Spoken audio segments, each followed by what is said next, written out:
एक राज्य में एक राजा रहता था जो अक्सर मंदिर जाया करता था।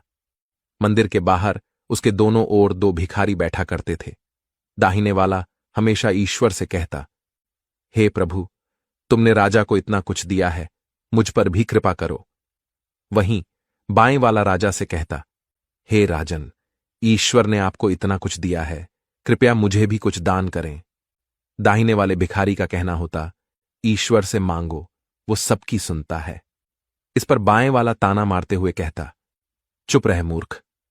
एक दिन राजा ने अपने मंत्री को बुलाया और उसे एक कार्य सौंपा। मंदिर के बाहर जो दाहिने तरफ बैठने वाला भिखारी है, वो हमेशा ईश्वर से मांगता है, इसलिए ईश्वर उसकी पुकार अवश्य सुनेगा। लेकिन बाएं तरफ बैठने वाला मुझसे ही मांगता है, इसलिए तुम एक बड़े बर्तन में खीर बनवाओ और उसमें सोने की मुद्राएं मिला दो और वह उसे दे दो।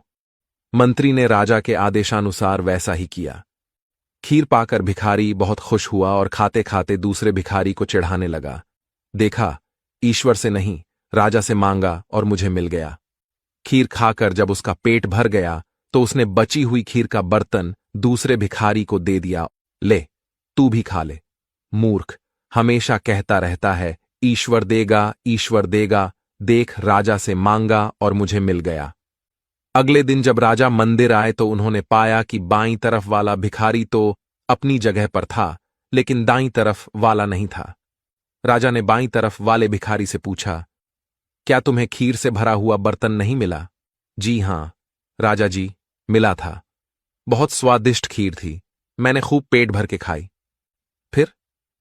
फिर जब मेरा पेट भर गया तो वह जो दूसरा भिखारी यहां बैठता है, मैंने उसको दे दिया और कहा, मूर्ख, हमेशा कहता रहता है, ईश्वर देगा, ले खा ले। राजा ने मुस्कुराते हुए कहा, देखो, ईश्वर ने आखिरकार उसे भी दे ही दिया। यह सुनकर भिखारी को भी एहसास हुआ कि ईश्वर अपने तरीके से सबकी सुनता है और उन्हें उनकी जरूरत के अनुसार देता है। इस कहानी से यह सीख मिलती है कि ईश्वर पर भरोसा रखें, लेकिन यह भी समझें कि ईश्वर की देन कई बार अप्रत्याशित रूपों में आती है और हमें उसे पहचानने की दृष्टि होनी चाहिए।